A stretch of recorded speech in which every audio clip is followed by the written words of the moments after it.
இன்னைக்கு மீண்டும் ப்ரெஸ் மீட்டில் விஜயலட்சுமியை வந்து திமுக கூட்டிகிட்டு வந்திருக்காங்க என் மேலே வழக்கு கொடுக்கறதுக்கு அப்படின்னு சீமான் சொல்லியிருக்காரோ.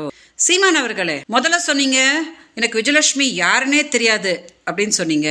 அவங்கள காங்கிரஸ்காரங்க கூட்டிகிட்டு வந்திருக்காங்க அப்படின்னு சொன்னீங்க. அடுத்ததான் நான் வந்து வழக்கு உங்கள் மேலே கொடுத்த போது அவங்கள வந்து பாரதிய ஜனதா கேட்டிருக்காங்க அப்படின்னு சொன்னீங்க.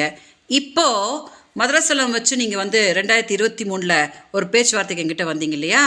அதில் வந்து நான் 50,000 ரூபாய் மாதம் கொடுத்துட்றேன், என்னை பற்றி எங்கேயும் பேசாத அப்படின்னு சொல்லிட்டு மாதம் 50,000 ரூபாய்லாம் போட்டிங்க. எங்கிட்ட வீடியோஸ் எல்லாம் வாங்கினீங்க. அப்புறம் மதுரசெல்வம் உங்கள் வீட்டுக்காரர்கிட்ட பேசுகிறதுக்கு யார்கிட்டக்கா கேட்கணும் அப்படின்ற வாக்குமூலம்லாம் கொடுத்தான்.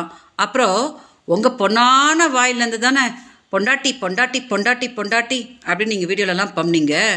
அந்த வீடியோஸ் எல்லாம் வந்து காவல்துறைக்கிட்ட கொடுத்து காவல்துறை எடுத்துகிட்டு போய் அதை அப்படியே நீதிமன்றத்தில் கொடுத்து அதையெல்லாம் பார்த்து தான் அவங்க விஜயலட்சுமி அவங்களோட முதல் மனைவியா அப்படின்னு கேட்டிருக்காங்க.